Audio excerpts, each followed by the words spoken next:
Well, greetings everyone, and welcome once again to another Wednesday night right here on the Sports Crib. Uh, Boy, only one more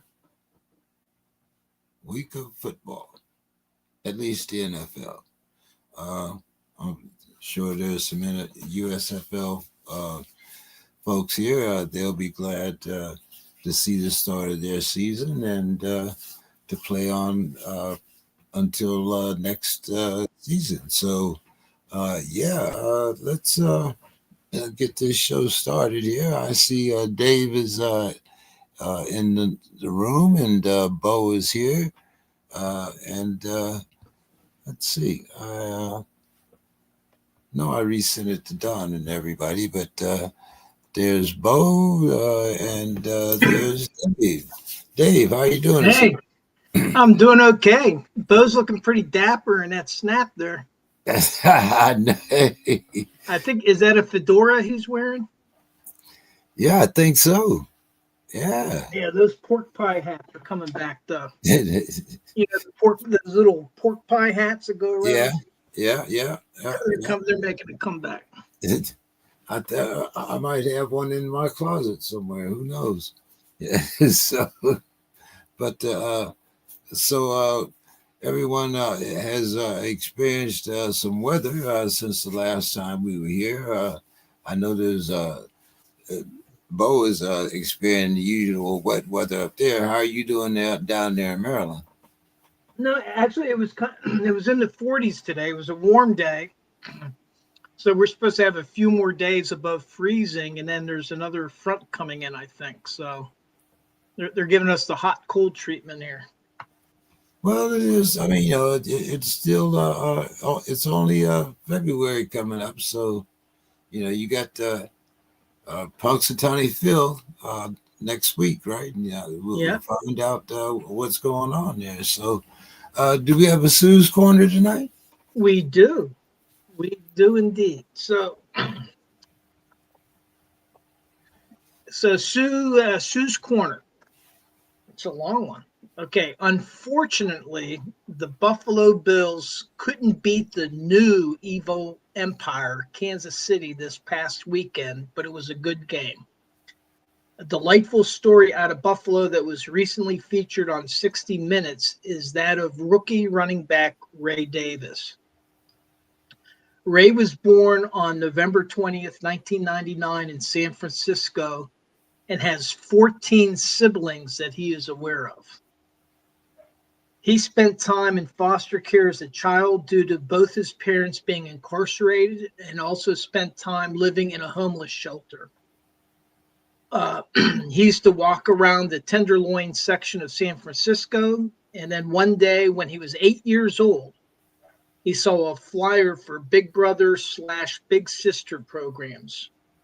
And someone helped him into looking into the Big Brother program. Patrick Dowley became his big brother, and that started a relationship that is still going strong. Patrick brought Ray into his family and got him interested in football through the Pop Warner program. Ray went on to play in high school and finished his high school career with 4,815 yards and 48 touchdowns scored on offense, while having posted 80 tackles and 6 interceptions on defense. He went on to play at Temple, Vanderbilt, and Kentucky, and was the 4th-round draft pick of Buffalo this past year. This rookie season, he finished 3rd on the team with 442 yards after Cook and quarterback Josh Allen also rushing for 3 touchdowns. But he also caught 17 passes for 189 yards and 3 receiving touchdowns. During the Bills' wildcard game against the Denver Broncos, Davis suffered a hit to the head after colliding with Broncos safety Brandon Jones while reaching for a pass from Allen. Davis was ruled out of the game and entered concussion protocol. Davis returned to the field for the Bills' divisional round matchup with the Baltimore Ravens, where he rushed for 29 yards in his first touchdown in front of his big brother, Patrick Dowley. He didn't play much in the Chiefs game, but they expect his role on the team to be more significant next year. Now, during the pregame of the last playoff game in Buffalo, this was during the big snow game, he was able to honor Patrick Dowley, who joined him on the field, and Davis wore cleats that had the photo of them on the first day that they ever met. Dowley recollects Davis looking at him that life-changing day and saying, quote, "You don't know how long I've been looking for you," unquote. And this was to an 8-year-old kid. Davis became a real part of the family, spent endless Sundays with them, being taken to football practices and games, and was even in Dowley's wedding party. Dowley reminds us to consider a program like Big Brother and not to overthink what a change you can make in a child's life and what an effect you can have. It's not that hard. So I think that's a pretty cool story. And just hey, here's an 8-year-old kid just like roaming the streets of San Francisco, sees a flyer and then gets help, and then somebody reaches out and gives them a hand, probably saved him from a life of crime, since his parents, were both incarcerated. But and I hope that his parents are doing okay. I don't know if they're back in his life or not, but that's a pretty cool story. Yeah, I mean, I think back in the day, growing up in Newark and around that Manhattan area, the Police Athletic League used to also be around, and Right. that was another place where kids used to go after school, or kids did to if you didn't have parents, that was another place that you could go. I'm very familiar with the Big Brothers and Sisters.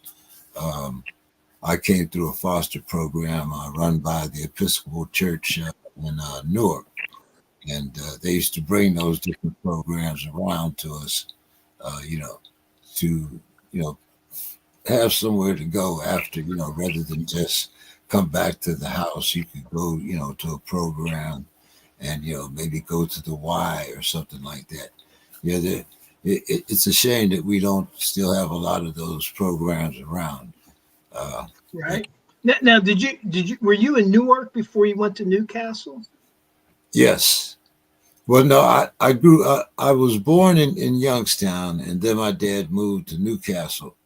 And then we moved back to Youngstown. Then I moved to Cleveland. I ran away from Cleveland, went to Newark, graduated high school in Newark, and then went to the Army. So it was, There you go. No moss growing on you. No. Even after I got back, Papa was a Rolling Stone. That's a whole lot of different stories here. Don, how you doing tonight? Doing great. I'm just enjoying hearing, Dave tell us about that young man and, what the impact of the Big Brothers program was. And so I'm loving it. Yeah, there was a few programs down in San Antonio, as I recall, too, back during the days of the Blues Brothers. Oh, yeah. So, yeah, we have a Big Brothers program. George Gervin has his George Gervin Academy. He's always involved with the young men, and of course we have the boys club. So we've got our organizations here as well. Yeah. So guys, we kind of have a hodgepodge of stuff to talk about tonight, but we will start talking about college football. Bill finally signed his contract, and he's now the head coach of UNC, getting ready. I guess he's getting ready for the spring game and all that good stuff. Don, are you surprised that Bill finally signed that contract, or did he just decided that, hey, I'm not going to do the Saints. I'd rather do the UNC? Yeah, I think when the NFL job started filling up, he said, "Yeah, I'll go ahead and sign." The Saints got filled, the Jets got filled, Dallas got filled. So yeah, he'll be working the Tar Heels next season. Oh, I didn't know the Saints. Did the Saints finally sign somebody? I know I two think more so. guys. I know two more guys dropped out this morning. It was like, I don't know. So, who did they finally sign, Don? I can't remember, but I think I saw it on the ESPN that they hired someone. I have to go back and look. Did you hear anything about that, Dave? The Saints? No, I did not. It's very possible that one of the guys said yes and he dropped out. He might be one of the ones who dropped out. What who is it? The coordinator for the was it the Bills? That they were trying, yeah. But I know two more candidates dropped out this morning. McCarthy was one that dropped out. Okay. But McCarthy said he was taking the whole season off. He wasn't going anywhere, right? And that's why he dropped from. I guess the Saints were considering him, and then he said, "Hey, I'm taking a year off." Yeah, well, yeah, he can afford to, right? Yeah, but that also may, I mean, I think anywhere would be a relief after Jerry. I don't know, I don't know that. What does that say, Don? I need a year off. Yeah, I mean, yeah, I'm sure it was an emotional toll, Rick. So yeah. Oh, so now we have the national champs, defensive coordinator Jim Knowles. He leaves to go to Penn State. Penn State makes Knowles the highest paid defensive coordinator in college football. Is this State's way of putting Franklin on the hot seat there, Dave? No, I mean, the way I see it is Penn State, they got a bunch of players back, including their quarterback. And I think that they feel that they have another shot at making a run at the CFB. And so they're what they're doing is they're trying to put them in the best position to have a shot, because for a school like Penn State, they're not going to be in there year in, year out. And so the way I look at it, it's not putting him on the hot seat so much as it is positioning themselves to win a championship. I would point out that since 1950, that's 74 years. You know how many head coaches Penn State has had? Let's see. I can remember Five. I can remember two. I couldn't remember that. Well, there was Rip Engel. He was there from 1950 up until Joe Pa took over in 66. And then Joe Pa was there, until 2011. And then they've had the three coaches. You had Bradley in as an interim coach, and Bill O'Brien, who said he wouldn't leave, then took the Texans job, and now Franklin. And Franklin's been there 10 years. So, and Penn State's program dates back to 1887, right? So it's been around for a long time. So in those 137 years, they've only had 15 head football coaches. That, to me, that's pretty incredible. But it also shows that they're not a team that will typically fire or get rid of a coach. And like in the case of O'Brien, he left. And in the case of Bradley, he was just there as an interim coach. It was clear that he was just an interim coach. Now, Franklin's been there for 10 years, which is very long, I think, in today's college football. Oh, yeah. Yeah, it is. So I didn't realize he had been there that long. Since 2014, I think. Because he took over for O'Brien. Yeah. Okay. Yeah. It's crazy. In my lifetime, there's been 8 or 9 coaches at Texas. So that puts in a lot of perspective that they've had 5 since what, the 1950s? Since 1950. Yeah. Yeah, that's crazy. And you had like Darrell Royal that was there for quite a while at Texas. Yes. Yeah, I was trying to think of how many Ohio State had. Woody Hayes, Jim Trussell. We've had at least 8, 6, 8, something like that. See, Texas, we had Darrell Royal. Well, I was born in 1968. So Darrell Royal, Fred Akers, David McWilliams, who's my coach, David McWilliams. Had John Makovic, Mac Brown. Then we had Charlie Strong, Tom Herman, and now Steve Sarkisian. So, yeah, that's 8, I think. And both Texas and Ohio State are stable organizations. They've always had pretty stable programs. Yeah, well, Ohio State is stable unless you don't beat Michigan.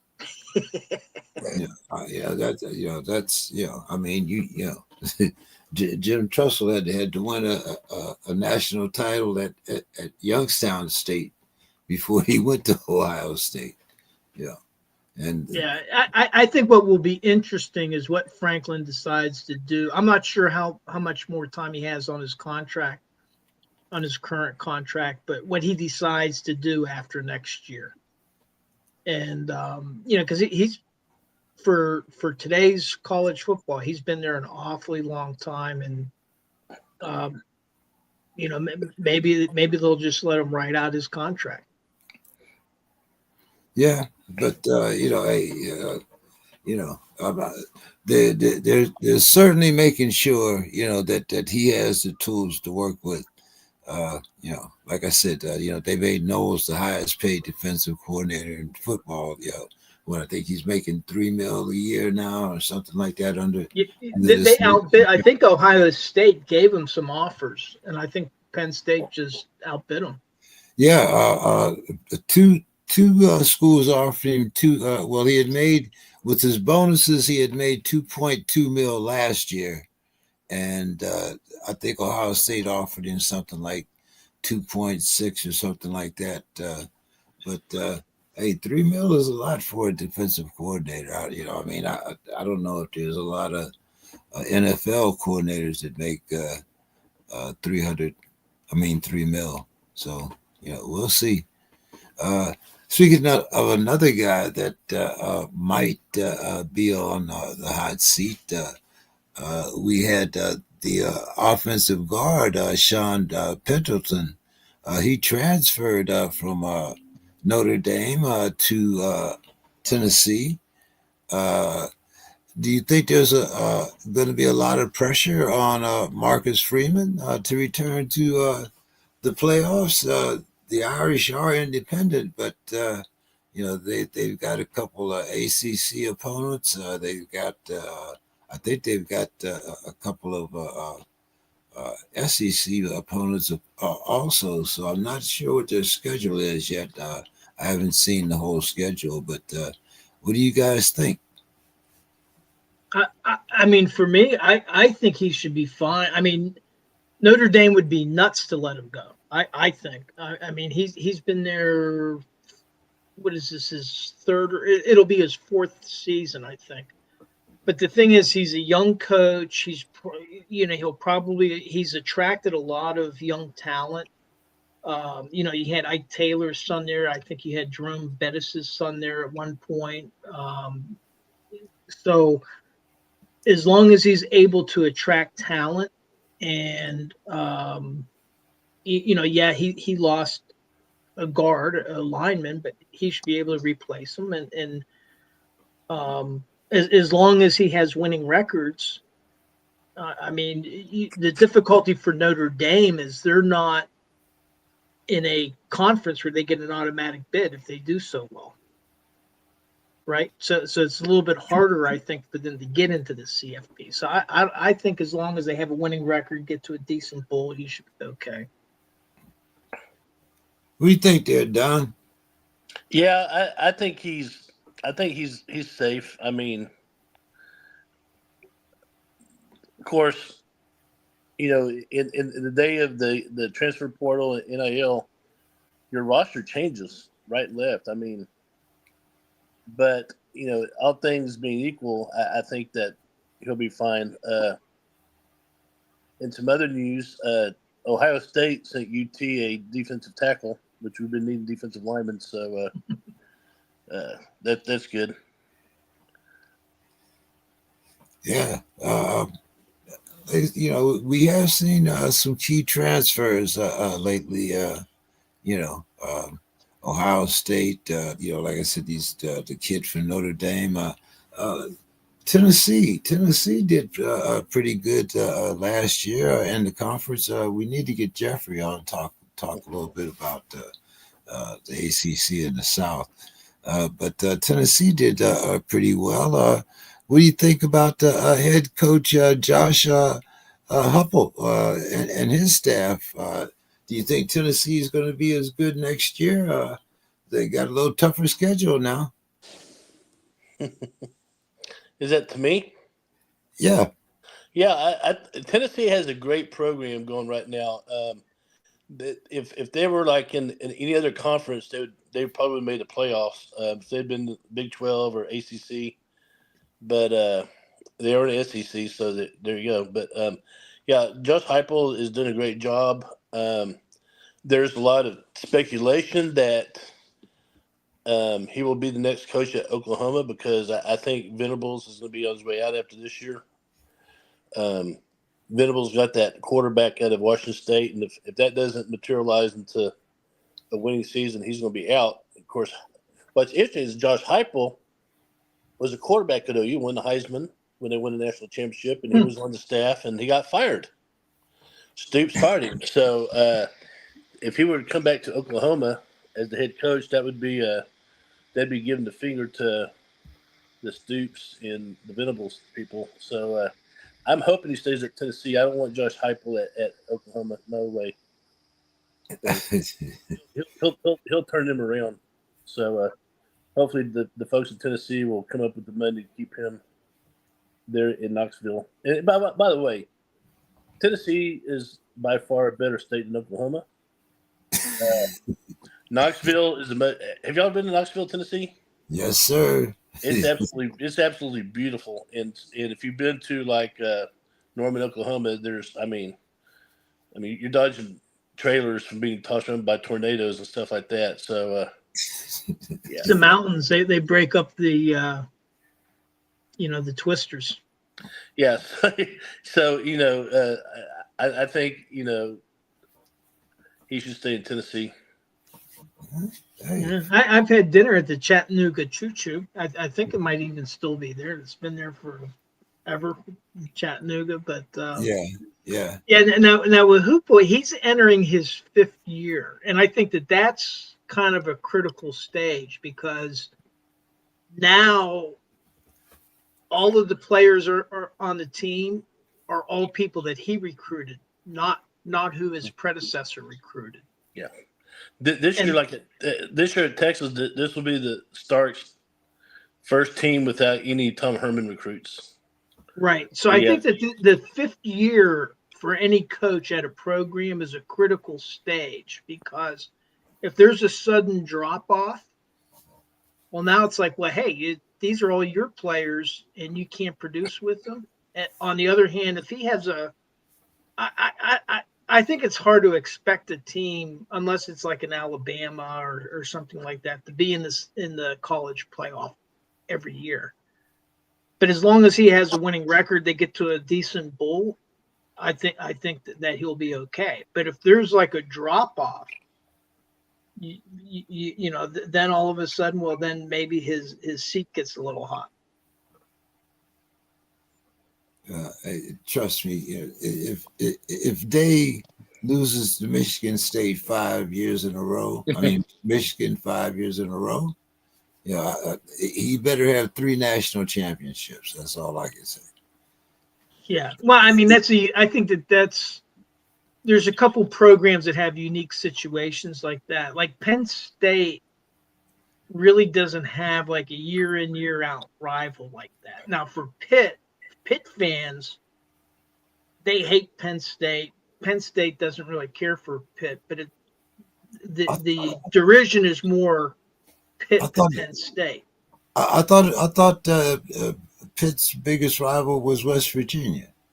Yeah, that's the backyard brawl. But whenever they play Penn State, that's another big match for the Pitt fans. But Penn State doesn't really they don't have a rivalry like Ohio State, Michigan, or Alabama, Georgia. You know, those are just like classic, or the way USC, UCLA used to be. I mean, those were like classic rivalries. Exactly. Penn State doesn't have anybody like that. So, guys, just for shits and grins, go to YouTube, type in West Virginia versus Pitt, Sweet Caroline. Y'all seen that? No. So at the West Virginia games, they play Sweet Caroline, in the fourth quarter. That's a lot of teams will do that. And they changed the lyrics just for Pitt. I'll have to listen to that. Yeah, go listen to that. It's hilarious. I went to school not far from WVU, and Morgantown was a crazy town. That was a party town. Yeah. I remember hearing about Morgantown, West Virginia. Yeah. I was in Morgantown about 15 years ago, not for football, but just drive through. It again, it's a beautiful country. Yeah, it is. I can go to school in West Virginia. Well, I mean, West Virginia has built up. It's a lot different from the coal mines and the old conception. I mean, I think one of the biggest dog tracks in the country is in Wheeling. I mean, there are other industries that they are bringing into West Virginia. Not that I'm a West Virginia fan, but I mean, my senior year, we played Penn State in State College. We flew into Harrisburg, and then took buses to State College, and that was a beautiful drive. The Nittany Mountains, those are. Oh yeah, it's in the middle of nowhere. Yeah. And it was in the fall, and so you had the colors changing. I loved it. That's why Franklin wants to extend a runway at State College so that they don't have to bus all the way down to Harrisburg, so that they'll be able to leave, because they have to leave a day earlier than other teams for away games. Yeah. You were telling us about that. It is pretty isolated up there. But it's not because they don't have the money. That's for sure. Penn State hasn't really, they're kind of conservative too, as far as where they spend their money. When they do spend money, they spend it. But but let's talk about some of the coaching changes that we've had so far, and these are the ones that I know of. I did omit Johnson because we talked about him last week, but the not yet. They did hire Aaron Glenn as head coach. The owner said that he's going to leave the decision whether or not to keep ayahuasca. He said he's going to leave it up to the head coach. What do you guys think? Should they keep ayahuasca around? He says he's willing to mentor, a young quarterback. He wasn't so eager to mentor Love, but he says, that he's ready to do that. What do you think, Dave? Yeah. Maybe he'll take him down to Central America to have a little powwow down there. but I did see this documentary on Rodgers, and they were filming, when they were taking I think it was ayahuasca that they were taking, and there were other NFL players there, which I found interesting. Active NFL players, not former, but active, which I found interesting. But I think one is if his attitude is right, and they have the cap space and they can do it. wow. I mean, wouldn't it be great to have a Hall of Fame quarterback mentoring whoever it is that you're grooming to try to take the team to the next level? So I think it's if the owner Woody Johnson has left it up to the head coach, it's his call. He needs to talk to Aaron Rodgers, set some ground rules, and I wouldn't have a problem with that. But yeah, I think a lot of it depends on what is his attitude. If he's coming in thinking, well, I want to start, like the situation with Jordan Love, and then it's like, well, he's on his own because I'm competing for a starting job. Well, then maybe that doesn't work. But if Rodgers is like, yeah, I'll work with the kid, I'll try to bring him along, and they set some ground rules there. I'd say sure, go for it. What do you think, Don? Well, yeah, I think that Rodgers being who he is, like I said, he didn't really help Love out much in Green Bay, but maybe his attitude has changed. But I tend to think that there's enough quarterbacks available in this draft, and there'll be some probably some free agents looking for new places. I think they could do well to go ahead and get someone in there because that's going to be a need.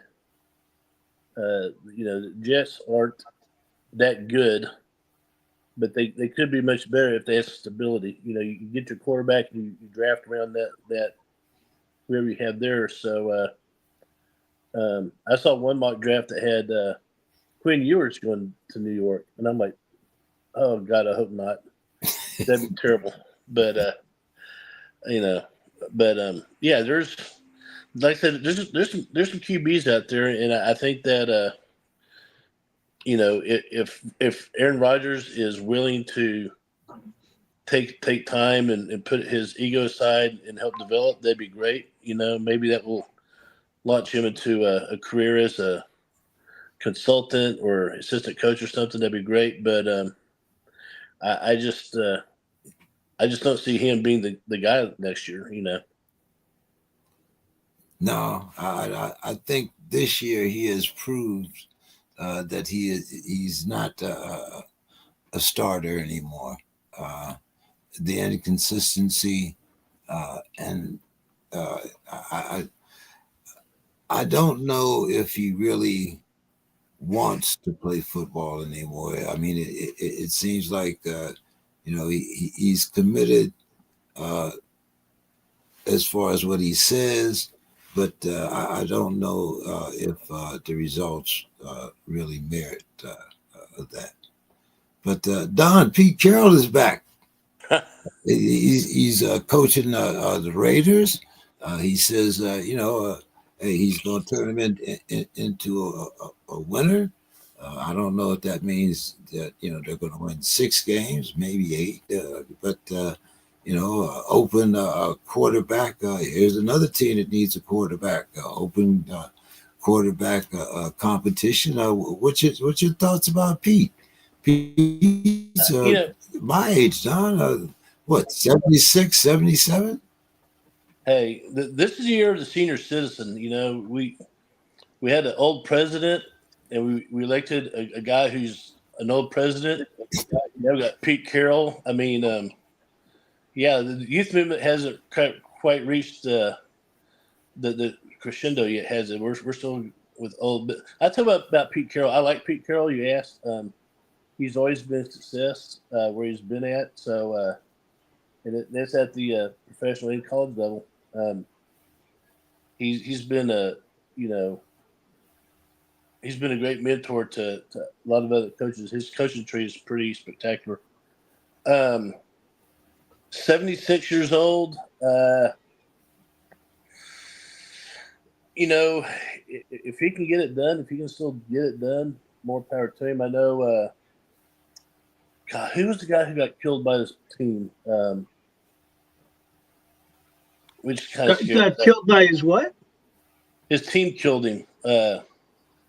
He's coach for Redskins at George Allen, right? Oh, George Allen. He was The at over the hill gang. he was at Long Beach State, I think it was, or one of those small California schools. Was it San Jose or Long Beach State? Anyway, he was like 82, 83 years old, and at the end of the game, they gave him the Gatorade bath, and he was dead within 2 months. He got pneumonia. Oh, okay. Y'all know that? Y'all know George Allen? I, I remember George Allen. yeah, I remember George Allen too. I hadn't he- heard that story necessarily. He got killed by his team. I mean, this guy was like back in the 70s was getting like plays from Richard Nixon. He was the one that really he was the one that kind of had the real hate for the Cowboys Yes. and set up that whole Redskins Cowboys rivalry. It really started with him. He had George Allen was the Hogs, right? What were they? The Hogs, the Pigs, or something? Well, he had the over the hill gang. The Hogs were with the race car driver or the race car Gibbs. Yeah. Joe Gibbs. Yeah. But with what Allen did is he brought in all these free agents, the old guy. They called them the over the hill gang. The over the hill gang, yeah. Veteran players. They had Sonny Jurgensen and Billy Kilmer at quarterback. That era of professional football, you talk about the Hogs of the early 80s.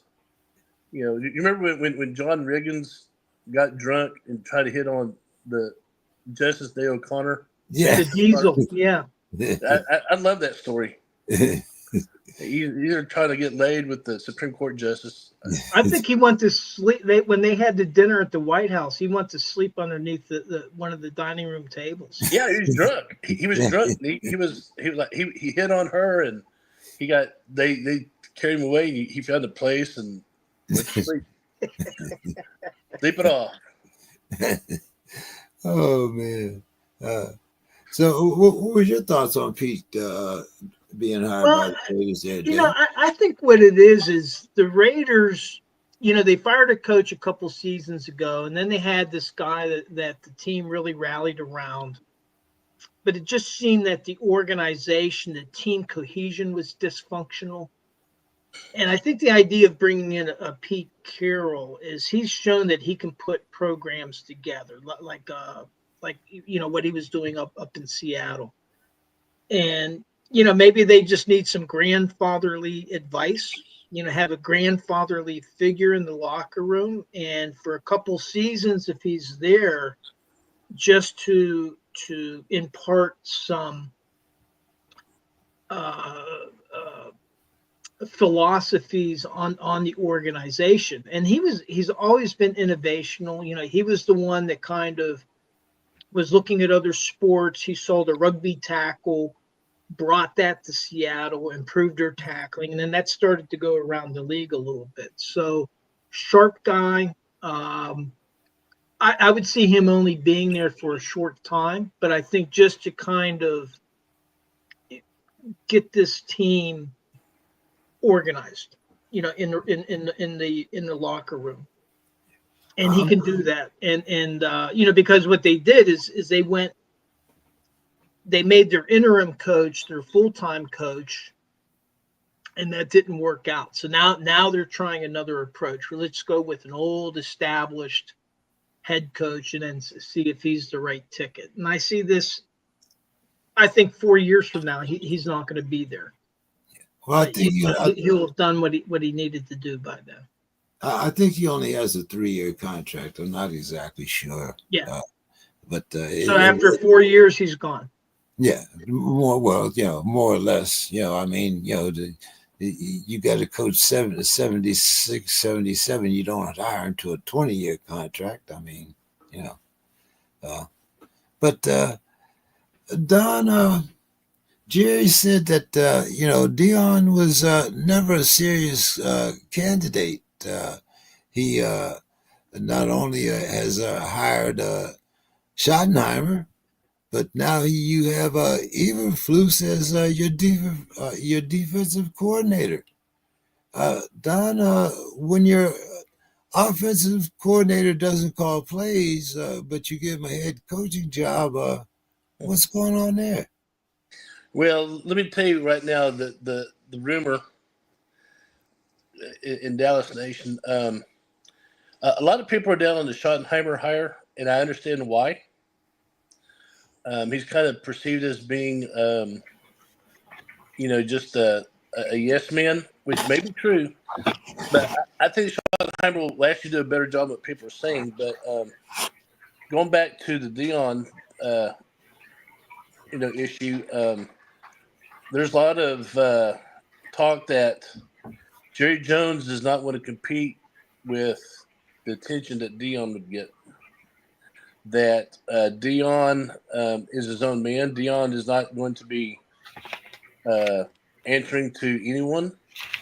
Right now, Dion, if you, I don't know if you know, but like at Colorado, Dion has his own little fiefdom in there in Boulder. I mean, he does what he wants. He uses NIL as much as he wants. He's got the fan base behind him.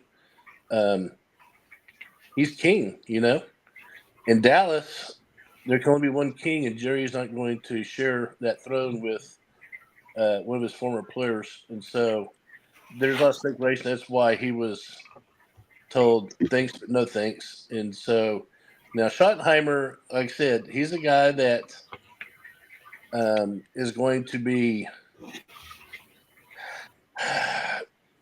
I think Jerry Jones sees Schottenheimer as someone that can be manipulated to, do what he tells him to do. Someone who will not compete for the attention, will give his interviews very short.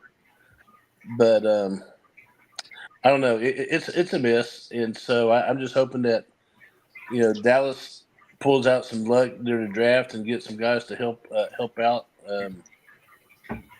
It will be a lot of people disappointed that Shadar Sanders won't be in Dallas.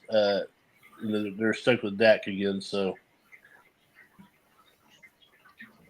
when's the next season start? Last week of August? No, first week of September, right? So we got a while to wait to see how this goes. Yeah, but the thing of it is now you don't have that string of preseason games to get a sample size. Dave, what did you think about Dallas hiring Schottenheimer?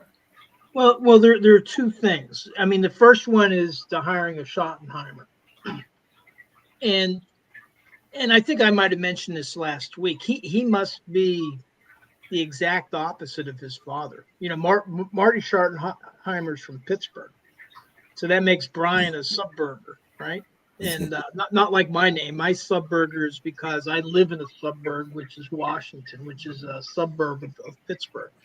But in the case of Brian Schottenheimer, the way Don was describing him is kind of like this meek, I'll do whatever the owner says, is the exact opposite of his father.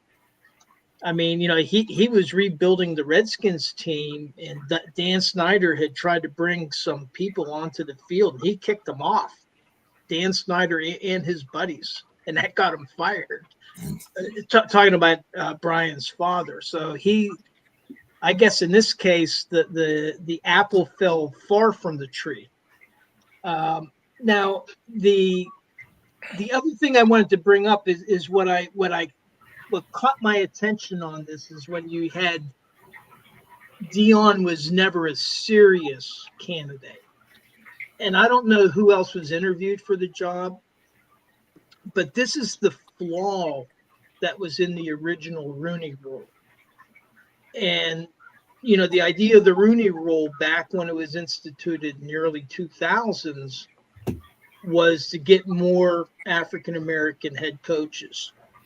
But, and they were required to interview at least one minority coach for a head coaching position, whenever a coaching position came open. Well, originally the problem is just what Jerry said. Hey, we'll interview a guy, but we're not taking him seriously. And it made a sham out of it. And so they tried to correct the Rooney Rule by putting an incentive in there where if you hired a coach off of somebody's staff and they were a minority, then that team, the losing team, would get a draft choice. So there was kind of like a reward for that. But I'm just starting to wonder whether the Rooney Rule hasn't run its course, and maybe they need to do away with it. And I look at the Steelers coaching staff, and there's controversy over how many coaches they have, but as far as I know, they have 19 coaches. Position coaches, coordinators, head coach. 11 out of the 19 coaches on the Steelers staff are African American. And I don't know how that stacks up around the rest of the league, but I think that's what the league should be focused on, is getting people opportunities at the ground level. And then eventually that's going to take care of itself. And, that while 11 out of 19 doesn't represent the number of African-American players in the league, it certainly is way above the population when you look at college coaches, the whole complexion of the country. So that just kind of struck me. He was never a serious candidate. That's to me, I didn't like that. Well, Jerry Jones. Another thing about the Rooney Rule, it wasn't just for African Americans; it was for minority coaches, period. Which correct. Included, I think that's one of the misconceptions of the Rooney Rule, is that people think that it only applies to African Americans, and it doesn't. Mr. Scott, very glad to see you this evening. Thank you. You let me out of the peanut gallery a little early today. I appreciate that. And I had a chance to hear, I agree with Don's comments about Dion and Dallas. Don seems to be the only unbiased person on the show. I mean, Don really, really hits the nail on the head. But when he said that Jimmy's not going to go with Dion, just like he would, that would be Jimmy Johnson part 2. If he would have taken Dion, that would be Jimmy Johnson part 2. And he's already shown where he stands on that he really wants to run the show, and he really doesn't know. He's almost like a Steinbrenner, even though I had more respect for Steinbrenner kind of as a leader, because he said right off the bat, if you can't make tough decisions, you can't be the boss. So, but yeah, I agree with Don on that. And then as far as the, college, coaching and what Dave was saying, there's so many opportunities now. It's not just the pros. With this DEI, and that's another thing, the Rooney Rule. Why is it named after Rooney? Why is this? And so I have to even admit, I would talk to Art Shell about that. I had to agree with Dave about that when he said maybe it's run its course. Maybe it has actually it's become kind of a DEI type of. You have to get the best guys that you think can win, that have a track record, and kind of the opposite of what the two guys on the top of the screen with Mike Tomlin. They just think that when you kiss the ring, bow the knee, and nobody can do it but him. Nobody. No. Well, let me finish, please. Let me. Okay. This interrupting. I have the floor. I think right now. And so you really need to move. There's nothing wrong with moving on. There's nothing wrong with a fresh approach to these things. There's nothing wrong with that. And then he'll be fine. He can move on to another team. You never know, and maybe that would work. That's happened with a lot of coaches. But this staying in there to the point of mediocrity.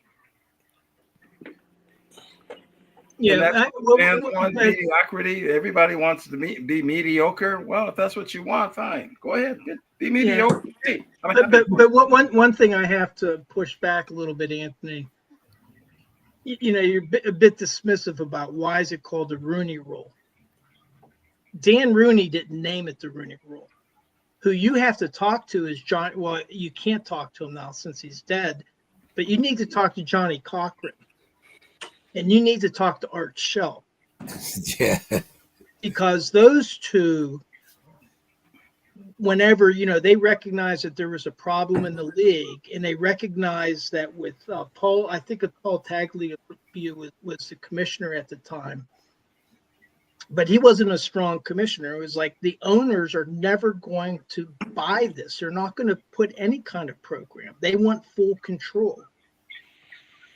And when now the good thing that Paul Tagliabue did is he put Dan Rooney in charge of putting a program together.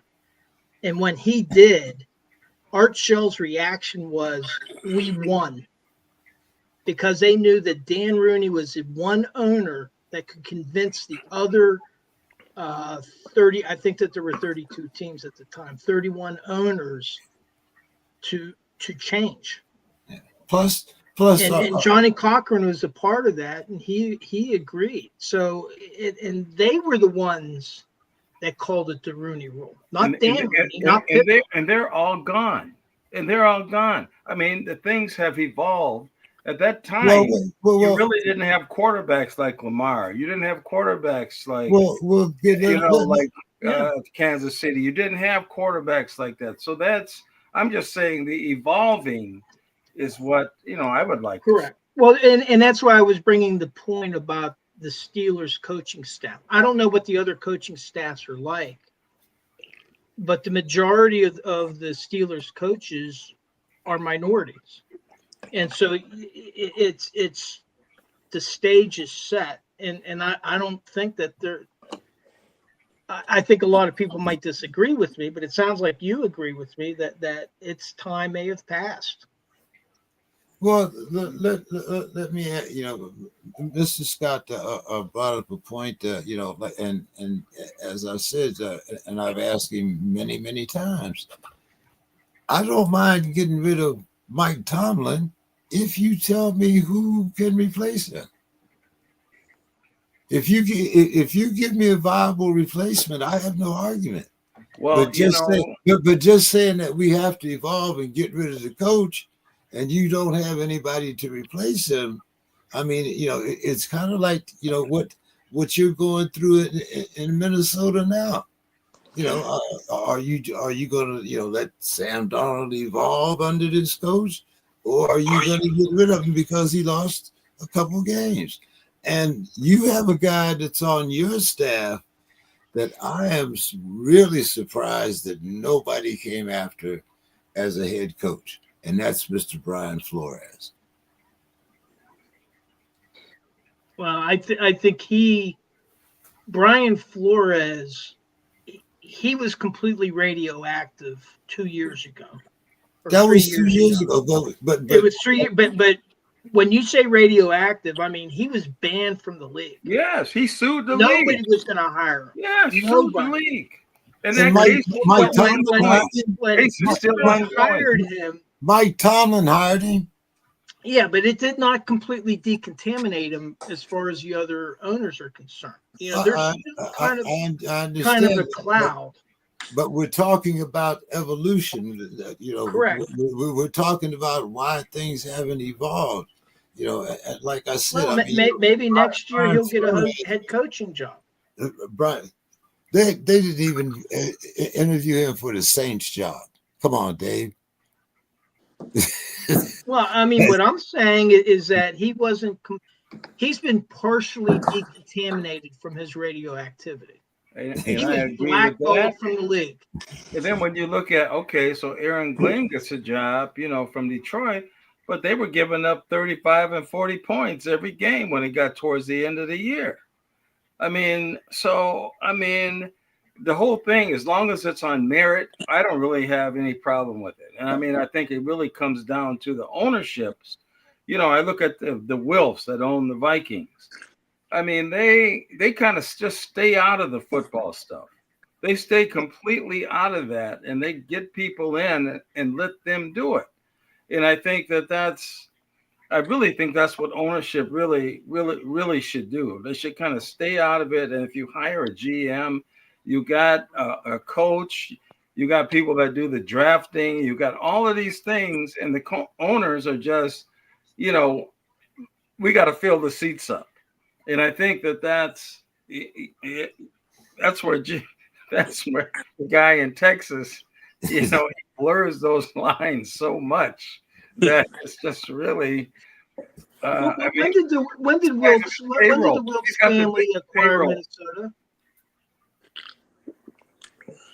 When did the Wilkes family acquire Minnesota?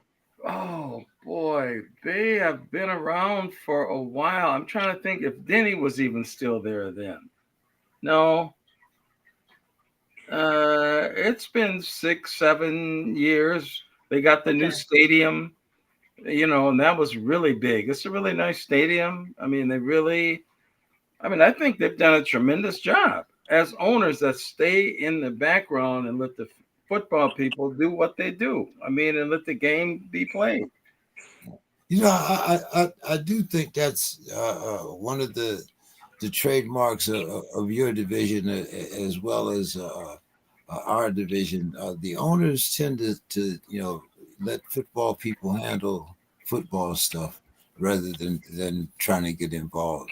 I mean, you don't hear a lot about the owners of Chicago or the Packers or the Vikings or Detroit. When you see them, it's something that's noteworthy. It's not having a press conference in the locker room after every game. Yeah, it's kind of interesting that those teams, along with Pittsburgh, the Bears, Detroit, they're all legacy type teams. They were like at the forefront of the league when it was just those teams. And it's just kind of interesting how some of the families are still involved on some of those teams. I mean, over these generations. So it's just kind of interesting. Yeah. Well, the Giants are another one with the Mara family. Yeah.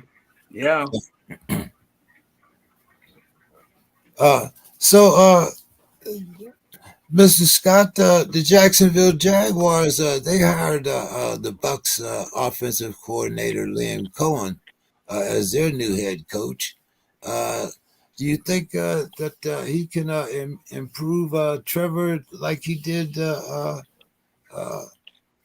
Baker? I know Baker has been around a little bit longer, but is this the quarterback guru that Jacksonville's looking for? I don't know. Jacksonville is, a team that they seem to have another owner that puts a lot of money into it. That seems to be a team that's kind of on the rise as far as making their mark in the league. They're a newer team. I don't know. I don't know that much about that particular coach. The quarterback. Oh man, I guess they got to roll with him, but they got to put things around him. And this thing is such a crapshoot now. I mean, Philly gets Saquon. The Giants didn't want him, and all of a sudden he's best thing in the league. So you really have to, your scouting department and all these people, they got to find the guys that can turn your team around. But I think they can. They have a good fan base here in Jacksonville, and we'll see. Yeah, where's Demetrius tonight? Where's Demetrius? I had something for Demetrius. I have no idea. He's ducking you. Of course. Go ahead, Dave. What do you think about Jacksonville's hire here? Well, I mean, his background is as a quarterbacks coach. That's the way he started his whole coaching career. But there's only so much coaching you can do. At some point, the person you're coaching has to have the talent to take what you're teaching them and execute them. So Trevor Lawrence, he's coming into his 5th year, and I think, hey, this gives him an opportunity. Can he come along with this new guy and perform? And can he do the reads? Can he perform out on the field. And that's what it comes down to. He has the arm, he has the talent, but his decision making there is his vision there, and you can't coach that. And so I think pretty soon we're going to find out in the next, if not this year, by 2026, we're going to find out whether Trevor Lawrence is a real deal quarterback or not. I think it'll be this year. I don't know if he has another year, Dave. Like you said, going into his 5th year, well, we'll have to see how that. But they've put him into the situation to succeed with this coach that has the background, yes, and has brought other quarterbacks along. So yeah. now it's kind of, to me, now the ball's in Trevor Lawrence's court. Well, they also have to get him a line. They have to get him an offensive line. He does have some help as far as a young running back, and some wide receivers. But they have to be able to keep him upright, and they need a defense. So we'll see. That's the biggest problem, is what are they going to do defensively so that the Jaguars can stay in the game. Right now, guys, I'm looking at the sports book, and Kansas City is giving the Eagles 1.5. But I think that's going to change as we get closer to game time. I'm thinking it'll either be even or it'll be a 2-pointer, but we'll see. I'm pretty sure they're going to tighten up these odds. But I was looking through, and I got some sports bets here from the sports book, and I know Hey, James. Yes. I just wanted to double check with you.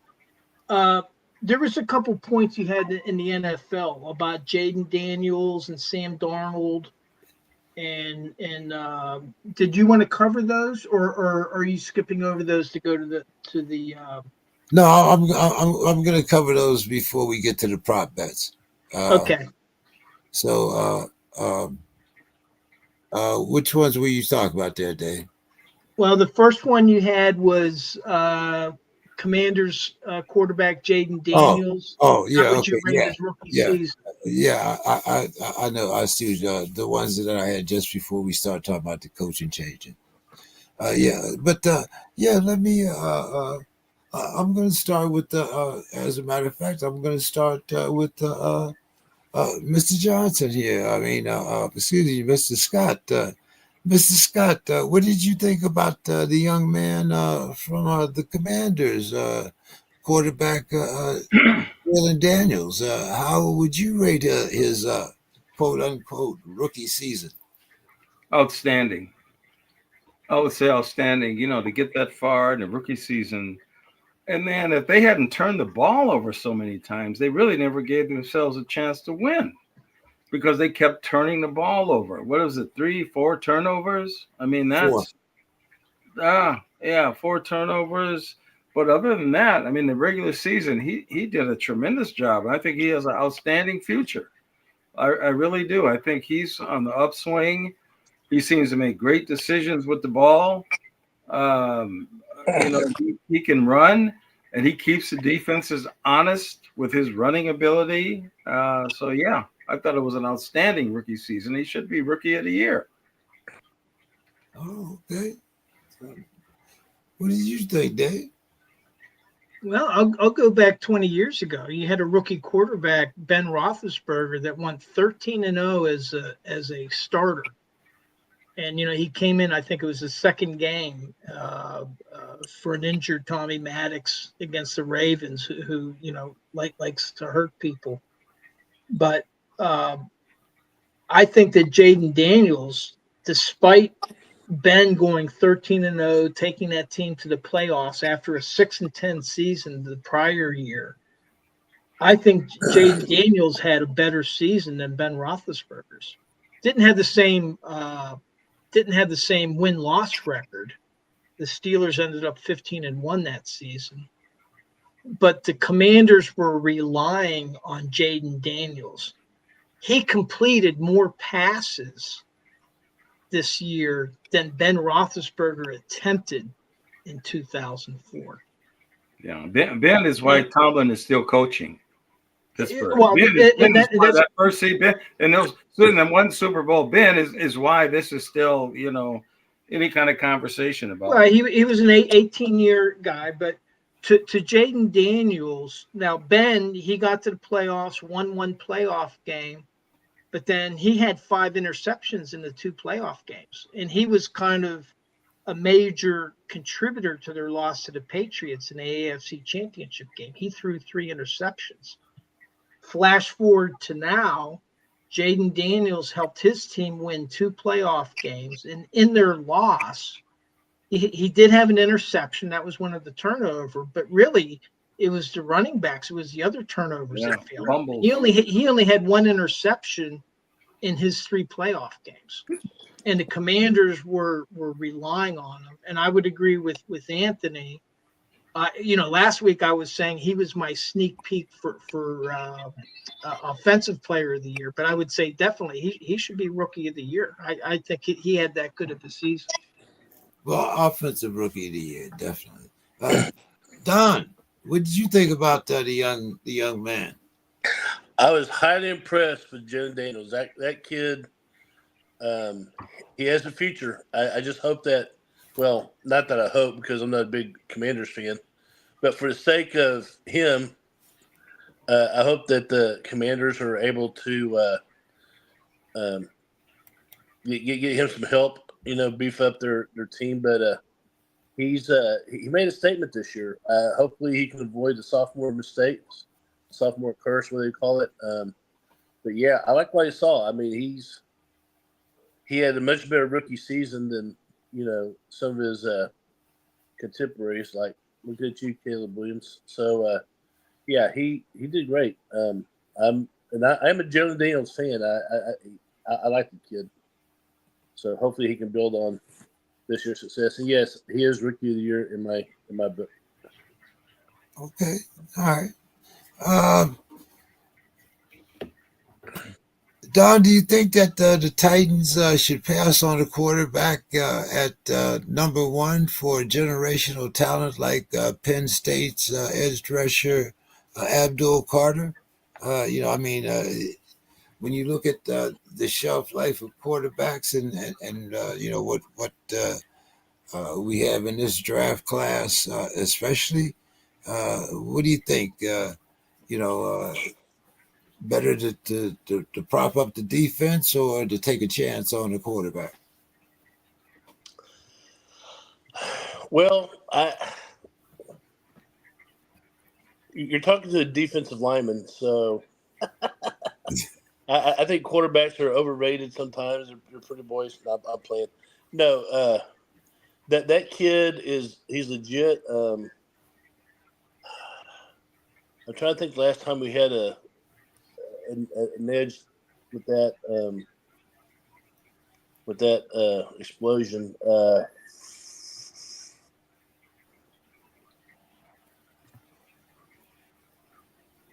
He reminds me of a Myles Garrett type. So yeah, I would definitely strongly consider taking him over a quarterback, but it just depends on what your general manager says.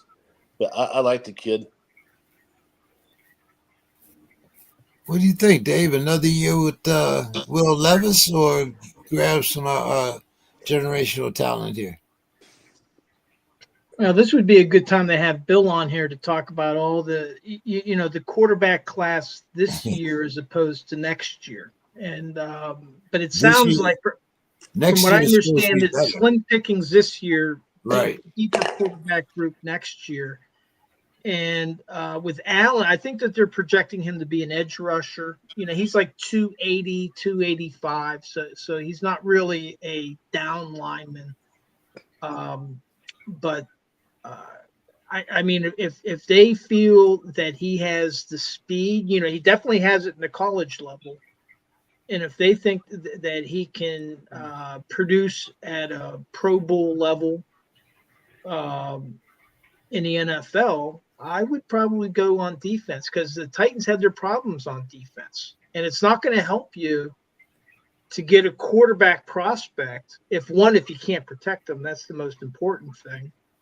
But two, if you can't keep points off the board.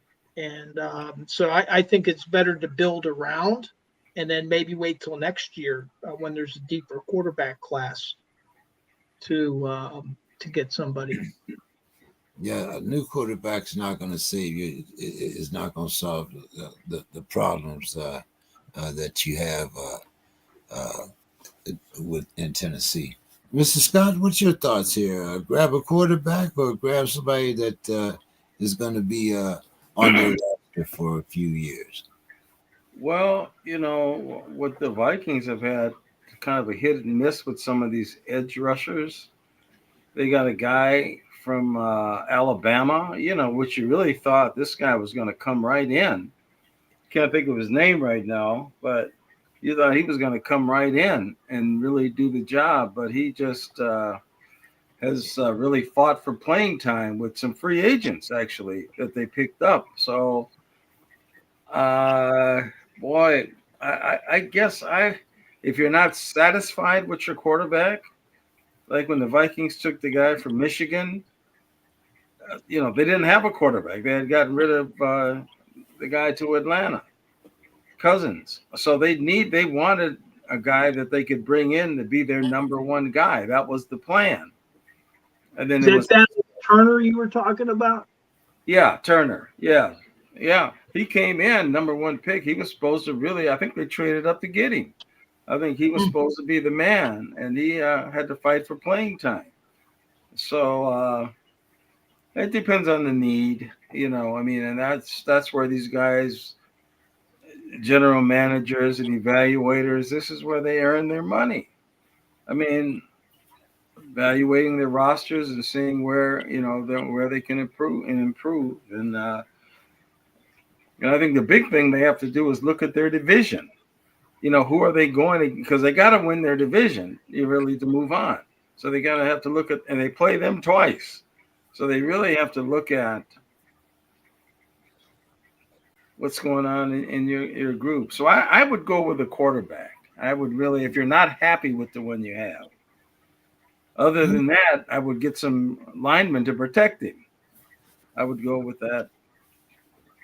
And there's a lot of backs out now. I mean, I've seen in the college game, I've seen a lot of really good-looking backs that I would take a look at. Some. Notre Dame had some. They had some good backs. So depends on the need. Okay. Do you think this will be a year? With the year that Saquon and Derek had, do you think that this might be the year or that we see more running backs drafted, Mr. Scott? I wouldn't be surprised. What I saw in the playoff games, I saw several good-looking backs that I'd be looking seriously at them.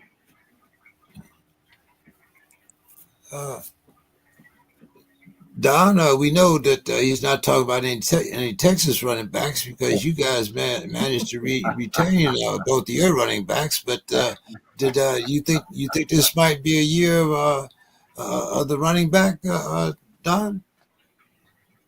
Year to running back. Well,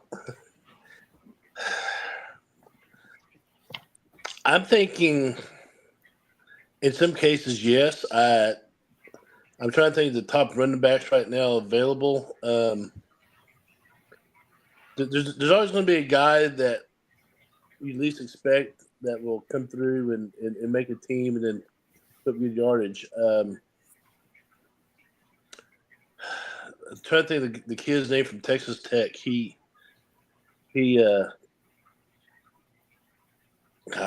have a brain fart. I can't remember his name, but he's one of these guys that people don't really notice, but he could come out and show some pizzazz. I think there's a kid out of Tennessee that's pretty good. So we'll see. What's the kid that was in the Heisman running? Scatterbro, yeah. Arizona State. Was it no the kid that was invited to the Heisman? He broke all the records. What was his name? Oh, the kid from Boise State. Yeah. Yeah. What do you think, Dave? About Running backs is it's supposed to I think there was only class. one or two drafted last year in the first round. Yeah, well, see, it's a deep class, but I think, the way the NFL is running back has kind of become a fungible position. It's not being paid the way it was. Yeah. And so you may see some really good running backs that in the past might have been drafted in the first round, maybe going in the second round. And because it just seems that they value like wide receivers more than running backs at this stage. But I mean, I'm sure that every year you at least have a couple, and maybe this year they'll have 3 or maybe even 4 in the first round. But that might be stretching it because teams I just don't think that the teams they feel that the running back position is replaceable. So like when I talk about the Steelers, that's the situation that they're going to be in. Let Najee walk because we can draft a running back to take his place. That's okay. Well, you segued yourself right into that. So we'll go right here because Mr. Rooney said that Pickens is talented, but he has room to grow. Do we keep Russell? Do we keep Justin? Do we look for offensive line help in the draft, which didn't work out for us last year? Or as you say, do we let Najee walk and we try to go to the draft for a running back? Dave, what's some of the rumors that you and the guys have been talking about on Monday night? Pickens had a lot of drops in the playoff games. I mean, he had a ton of drops. I watched that game, and balls were right to him, and he dropped them. So, I mean, I think I'd move on. But I'll let those that such affection for the team. Well, I mean, first of all, Art Rooney II, he gave his, each year at the end of the year, he normally you don't see him during the season almost at all, very, very infrequently, unless it's to hand out an award or something like that. But he does do his end of the year press conference. And, like with Pickens, they're really in a tough position because right now, the only wide receivers that they have in that room under contract are going to be Calvin Austin, who will be a third-year wide receiver, but a small guy. He's not like an outside downfield threat the way George Pickens is. Big guy, sideline threat. And they have Roman Wilson, who they drafted last year, but that was hurt for most of the year and only got 5 snaps in this season. And they have one other guy, and that's it. And if they decide if they trade Pickens, well, they've just emptied out their wide receiver room. But if they don't extend them, now I had a guy, Mark Bergen. He does. I think it's he's on the Believe In network, and he's partnered with Ike Taylor. They do podcasts together. Mark Bergen said that if he were George Pickens' agent and he was not extended, he would tell him not to play in his 50 in next year, because it's like, well, why risk getting hurt and then you hurt your value? If you don't play and teams could know that you're talented, you could still make a lot of money. So the the Steelers are kind of in a hard bind there, and it's going to be interesting to see what they do. They normally don't extend a lot of wide receivers. Now, the other thing going on is, you had the question about, do they keep Russell or Justin? What Art Rooney said, and one thing that kind of sets the Pittsburgh ownership apart from most of the other ownership groups, is he grew up with the team, just like his father. His father grew up with the team from the time he was 3 or 4 years old, and has been involved in training camps, everything for years and years and years. And what he indicated is that they'd like to sign one of them, but not signing both is unlikely. He didn't rule it out, but he said it's unlikely because the way Art Rooney termed it is, hey, they both want to start. And, we need to, respect that and to give each of them an opportunity to do that. And they're not going to get it if they're both on the same team here in Pittsburgh in 2025. And he seemed to lean in toward Fields, who's the younger player. But we'll see what happens. And then you asked, do we look for offensive line help in the draft? Well, the difficulty is Pittsburgh has 8 draft picks, 3 in the 7th round, but their immediate needs are defensive line, running back if they don't re-sign Najee Harris, which looks like they're not going to, wide receiver with or without George Pickens on the roster, and cornerback. So there's like 4 priority needs that they have. And they have a very young offensive line. You had 2 rookies starting, Frazier and Mason McCormick. You had Roderick Jones, a second-year player. You had Troy Fautanu, who was a rookie, but he was hurt. So they have a very young line. And the one aging guy is Seumalo. And so if they're going to draft anybody or sign a free agent, it's likely a guard that they may look at taking over for Seumalo, who got into the Pro Bowl. I think it's ridiculous. All these players are getting into the Pro Bowls, as alternates. Russell Wilson got in, but it's like they don't even play a game. No. So they play flag football. What's that? Right, exactly. They play flag football. Anyway, I mean, I see them maybe drafting a guard, maybe drafting somebody in the late rounds as a flyer. But the Steelers, the other thing that Art Rooney did say is it was apparent from that 3 games in 10 days that they played. They played the 2 teams that are in the Super Bowl plus the Ravens during that 10-day period. And he said, we didn't measure up. He acknowledged that there's a big gap.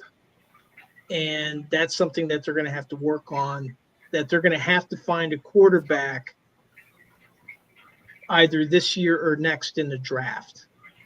And like we said earlier when we were talking about the other thing is this year's quarterback class looks a little sparse. So it's more than likely going to be either Justin Fields or Russell Wilson, and then see them looking to draft a quarterback next year. Same old mediocrity. Well, let's talk about mediocrity. Don't forget, we made the Super Bowl since the last time the Vikings did. But let's talk about Sam. Sam, what are we going to do with Sam, Mr. Scott? Where do we go from here? Well, there's a lot of talk, lot of things going on. They haven't pulled any triggers there.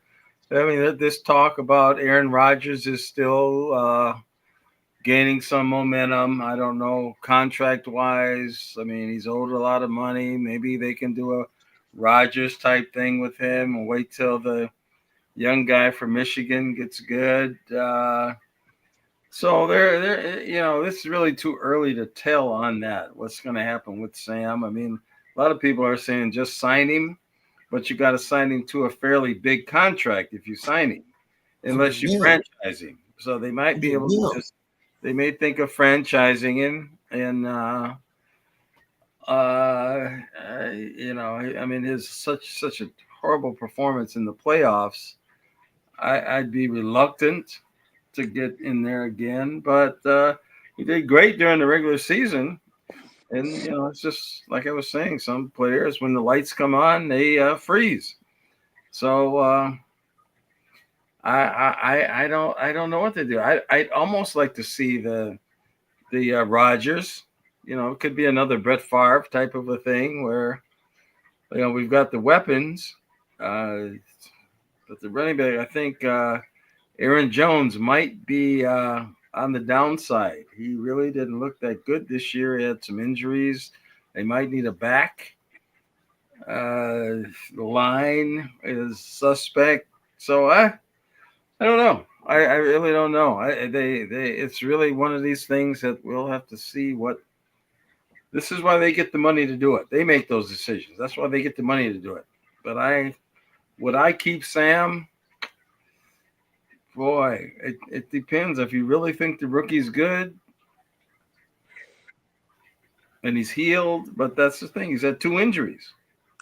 So they're kind of in a real bad spot. Fortunately, Detroit crashed out. You know, they folded. So we don't have to worry about that anymore. Yeah, I mean, it tore down the phone lines for Demetrius. He can't be on. But Mr. Scott, with the changes that we've seen in Detroit, we've seen you know, one of you know, I had asked last week about you know, coaching you know, within the same division. You got coach from Detroit going to the Bears. You got you know, Justin Jordan Love. I mean, you know, he does good during the regular season, but he also tends to, you know, fade when the lights come on. But what are you looking forward to in your division next year? And you know, are you looking for another quarterback in the draft, or are you going with running back? Oh boy, you know, I still fear the Packers. I mean, I really do. I still fear the Packers. I think that they're a team that's on the rise, but we got to just get this quarterback situation figured out, and that's the big thing. If the Vikings can do that, I like their coaching. I like, you know, they're going to keep Flores. It looks like he's not going to get a head coaching job, and KOC is good offensive coach, a quarterback whisperer they call him. So you gave him a lot of money. So yeah, we're in the driver's seat. I think we're in the driver's seat. Like I say, since Detroit folded, and we saw what they had, and I'm sure Demetrius is that's probably why he's not showing up. He doesn't want to hear it, but he thought it was in the bag. You know, I never really heard somebody that just thought they had it.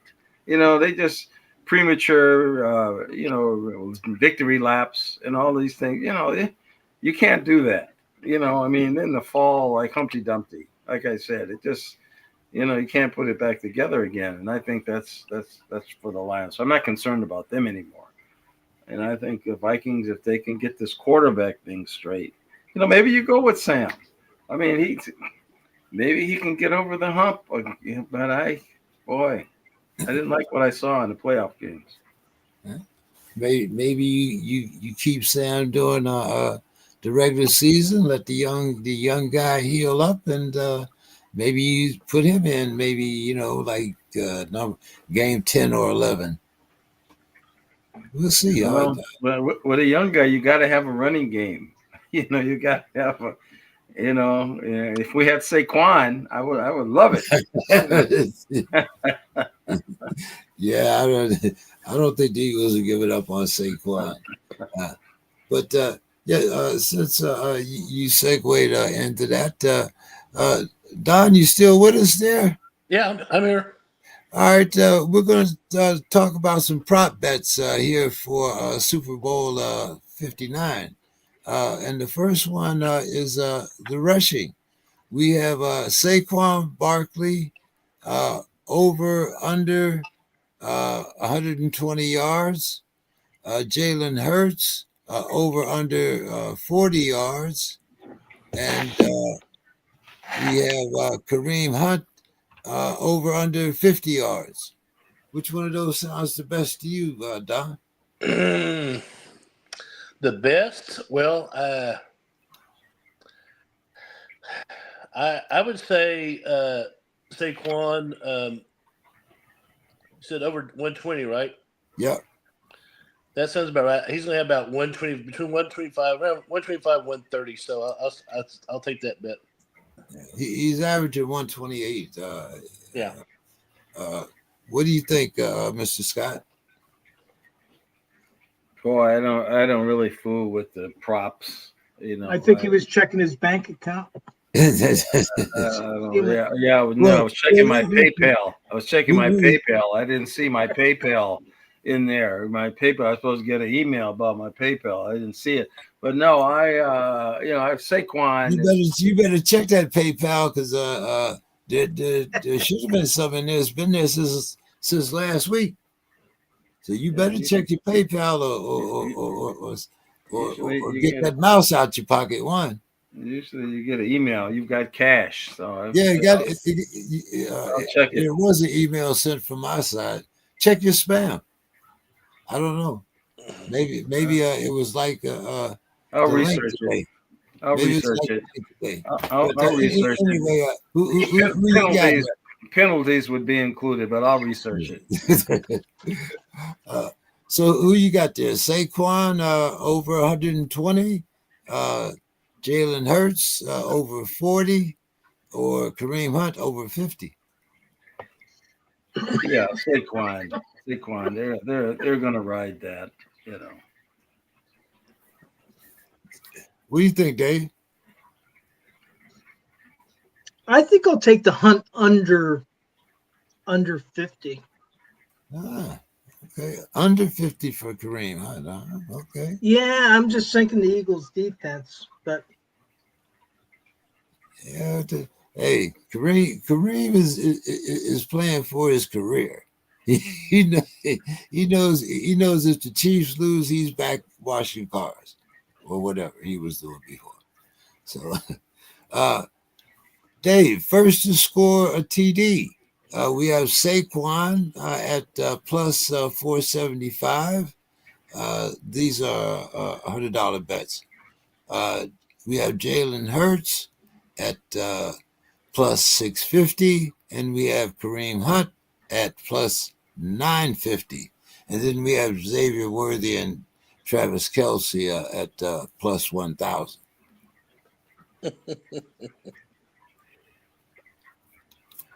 wow.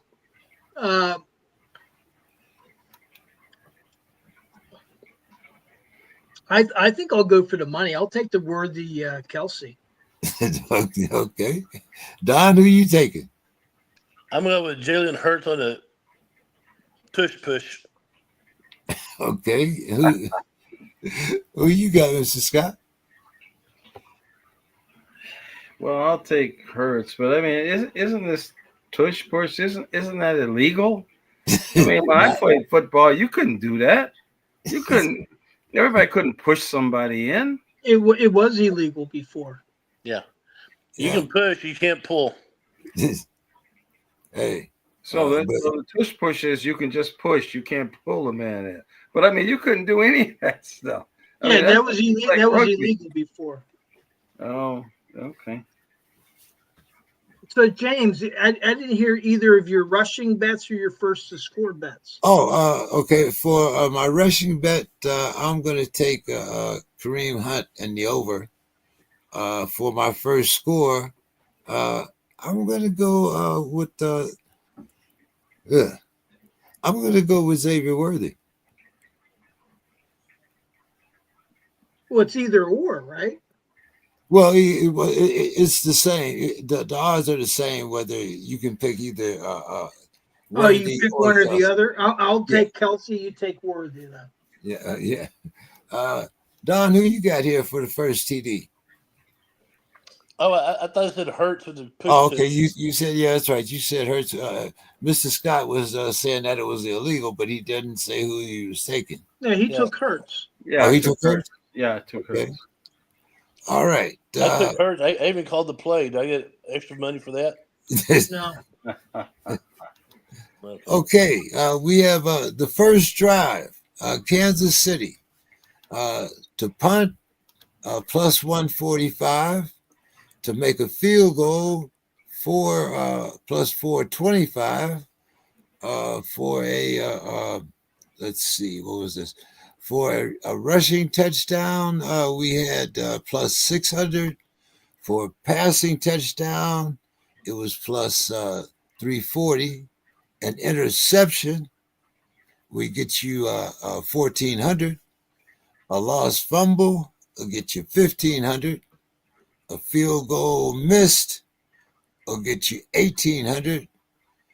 And turnover on downs or safety will get you 2,200. I'm going to start with you there, Don. Kansas City's first drive, I think they'll get a Buckner field goal. Field goal made. Okay, that's 450. What do you got there, Mr. Scott? Yeah, I'll have to go with a field goal too. Okay. What are you going for there, Dave? Punt. Okay, you punt. See, what do we have? Punt. 145. Yeah. Well, okay. One. Oh, all right. Yeah, the very first one. I'm going to go with a passing TD.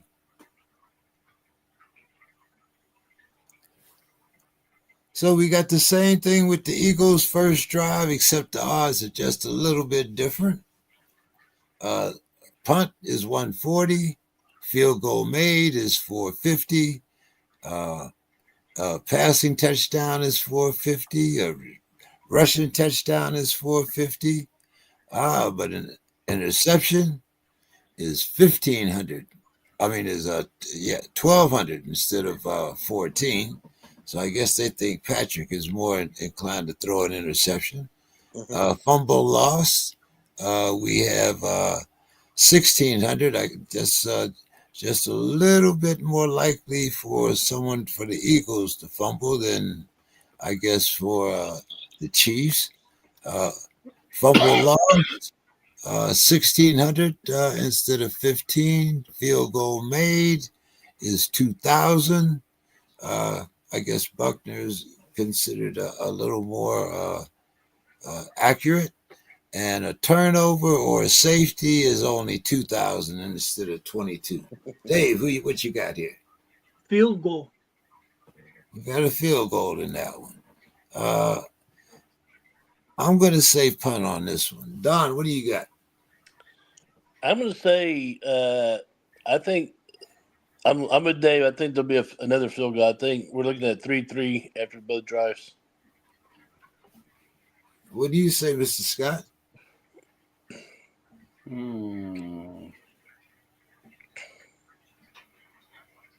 I guess I got to go field goal too.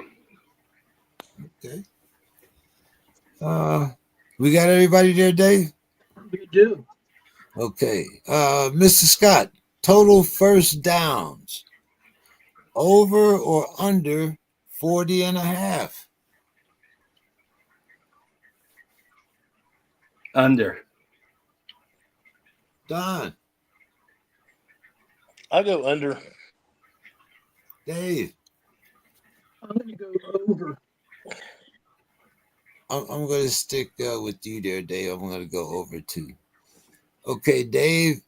Either team scores 3 unanswered times. So 3 scores in a row. Without 3 scores in a row. Well, it doesn't matter. It could be 3 field goals in a row, field goal to whatever. Just score 3 times in a row, unanswered. Yes, gets you minus 120. A no gets you plus 160.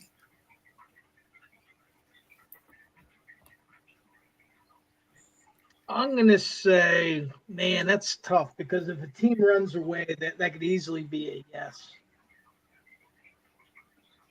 But I'm hoping for, because the NFL wants the Chiefs to win, but I think the Eagles are the better team. So it might go back and forth before the officials stepped in. So I'm going to say no. What do you think there, Mr. Scott? Yeah, I'm going to say no, too. What do you think, Don? Yeah. I'll go no also. There's too much pride.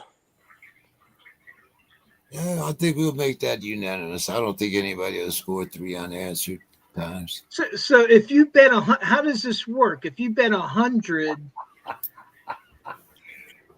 you have to bet 120 to win 100.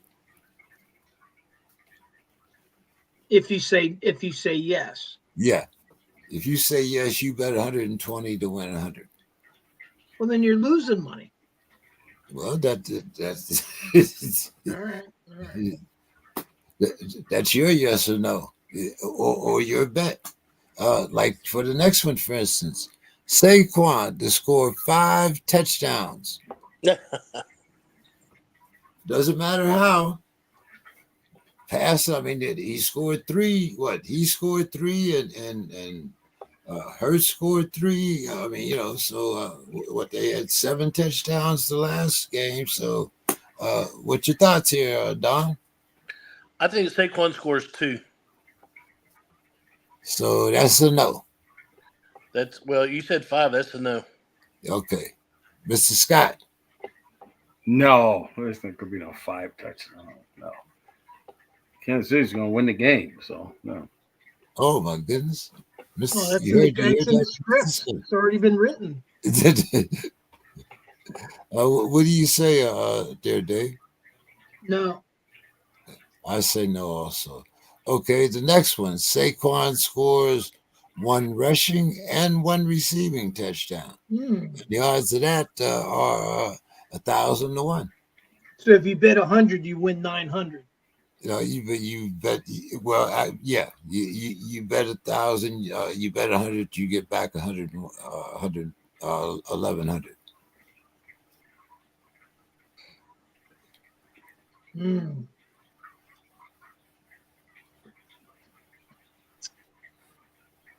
No, I just don't see Kansas City letting him score twice like that. I'm going to say no.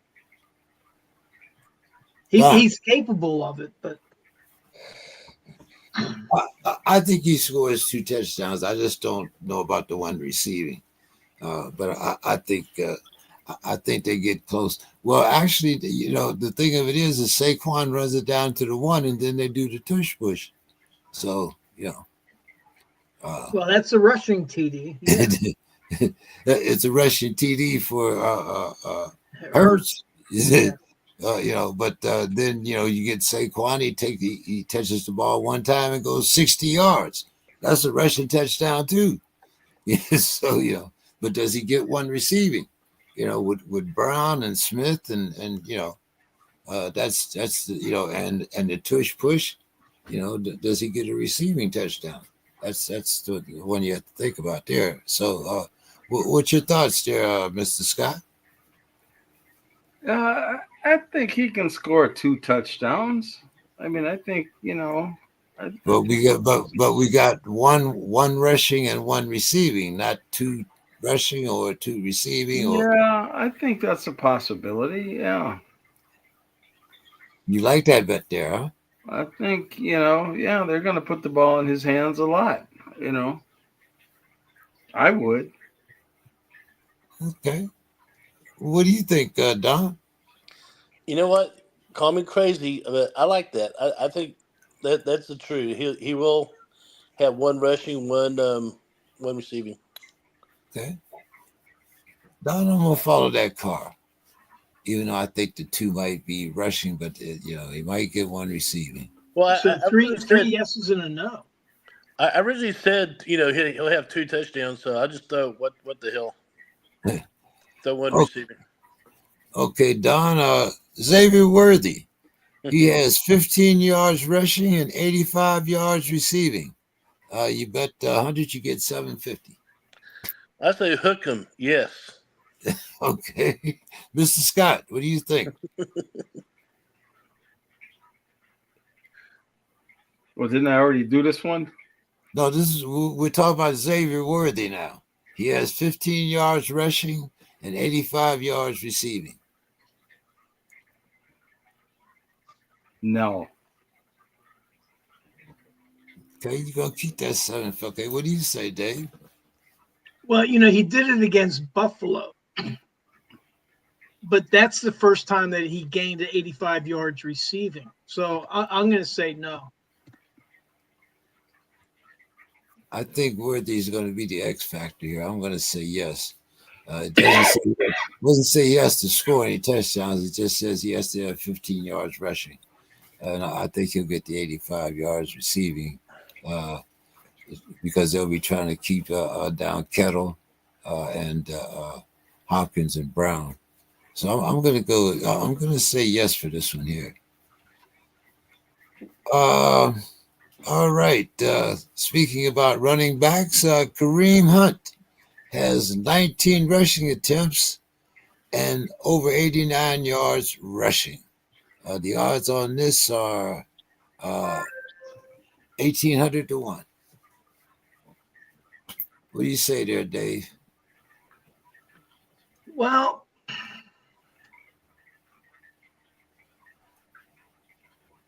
man, 89 yards rushing. 89 yards rushing, 19 attempts.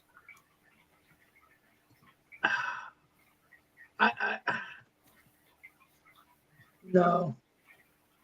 I was going to say yes, just to try to get some money, but no, I don't see it. I'm going to say yes on this one. What do you think, Mr. Scott?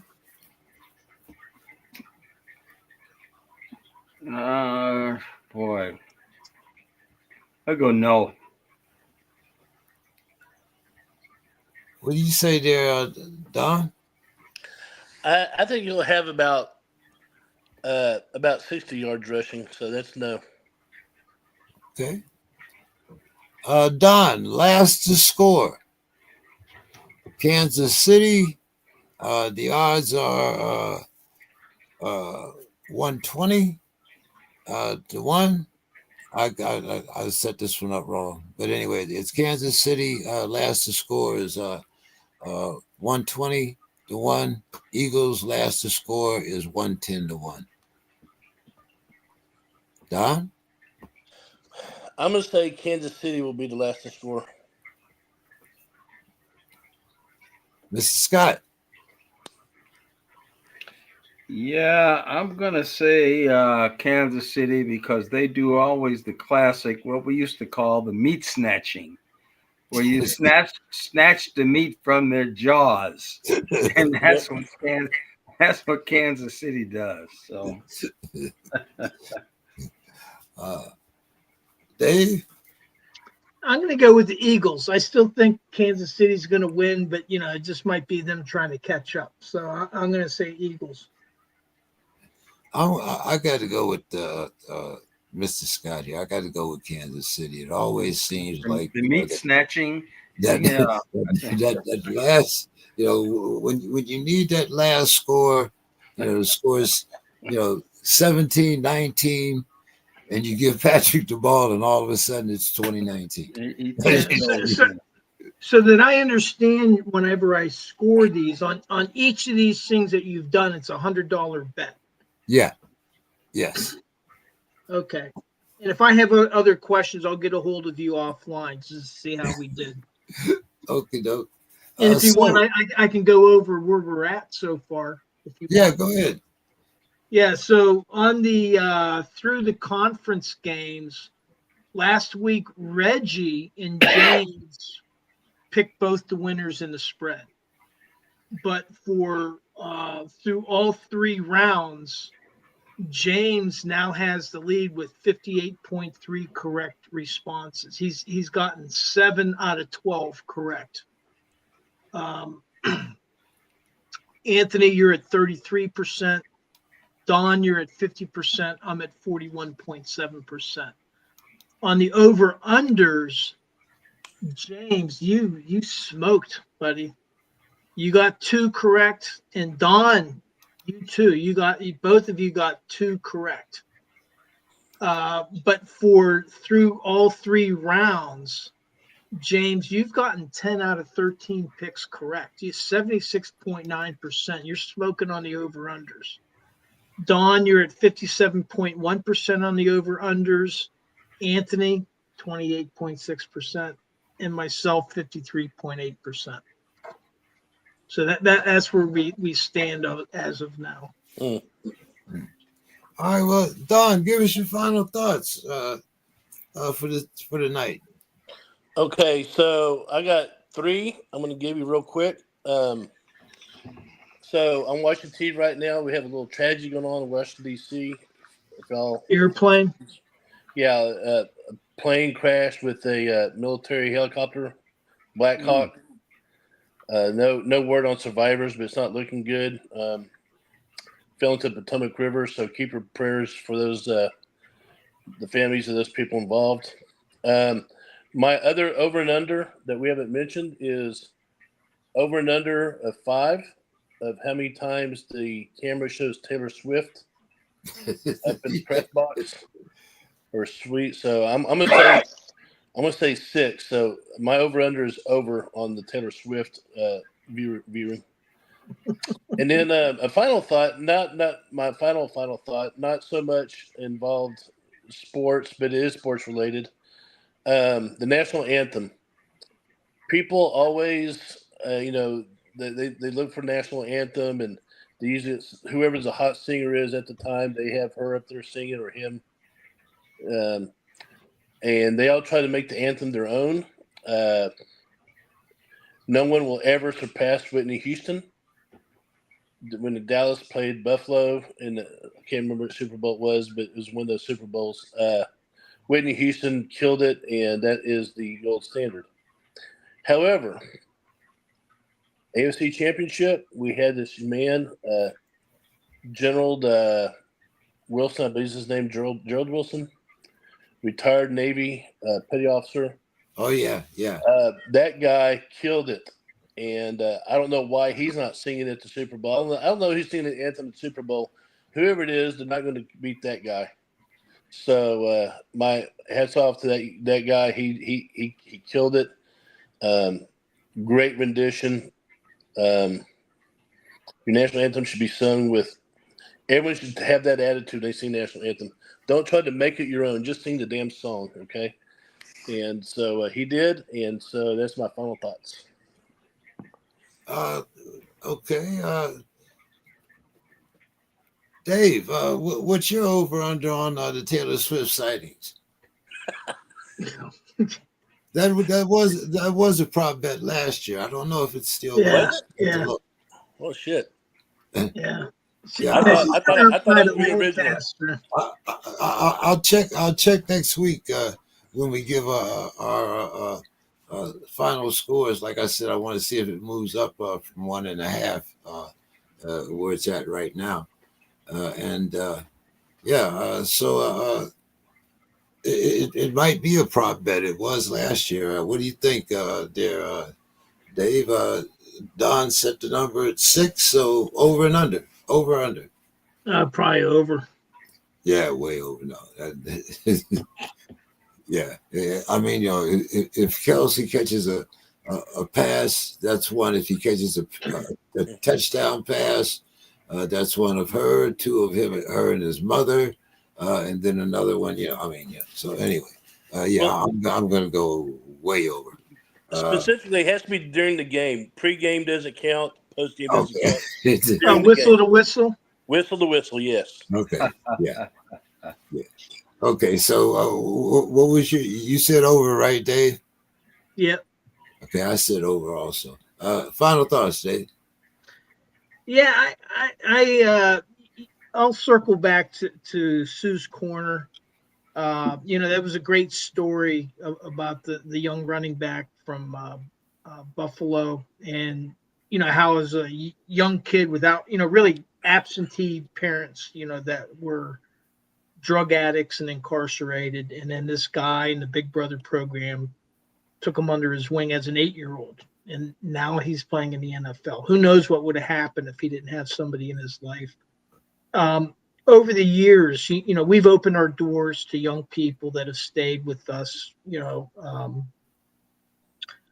and any number of people. There was a kid when we were in Germany. His parents, they transferred back to the States. He was half Brazilian, half American, and his parents just basically left him there. He was 18, and hey, you're on your own, and we took him in. But it was really Sue. I mean, it wasn't me.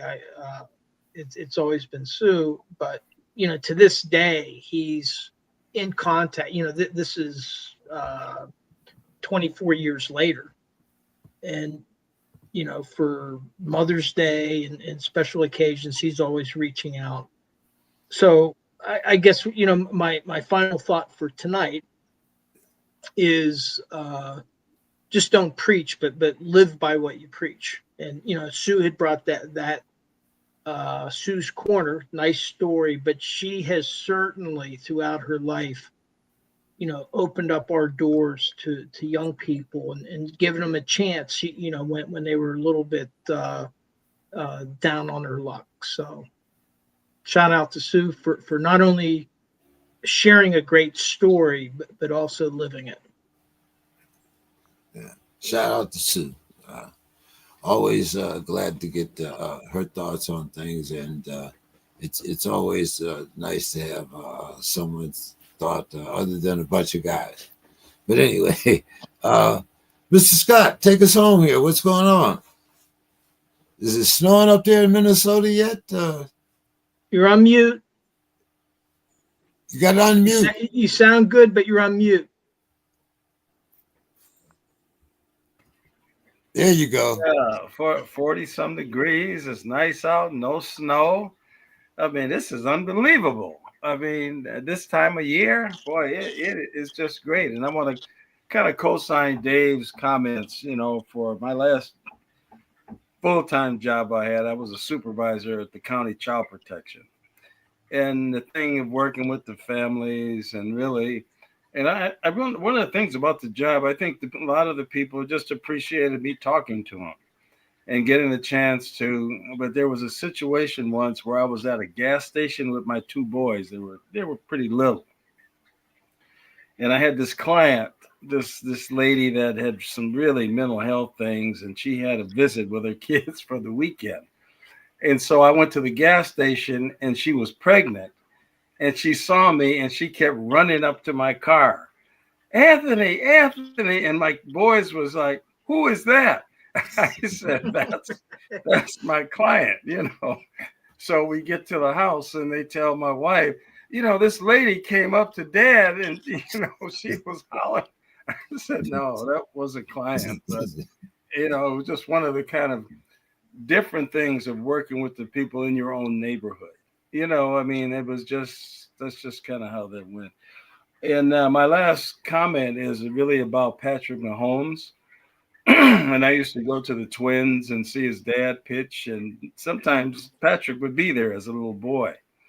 And it's funny how they talk about him, when they talk about MVPs and all this, his name never gets mentioned.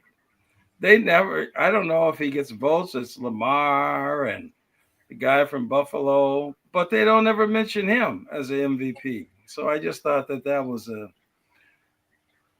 I think he should be the MVP. I mean, if you keep winning Super Bowls, I mean, how much more can you do? And so that's my last comments. Yeah, I'm kind of with you there, Mr. Scott. Right now, my 2 candidates for MVP is either Saquon Barkley or Patrick Mahomes. Those other guys are sitting at home. Yeah. But my final thoughts go out to the people that have been displaced from up north by fires. We're getting a lot of that down here, people needing assistance, people needing places to live, and now that a lot of that homeless problem that existed in LA is moving down our way. They can't go north, so there's nowhere else for them. So pray for the families.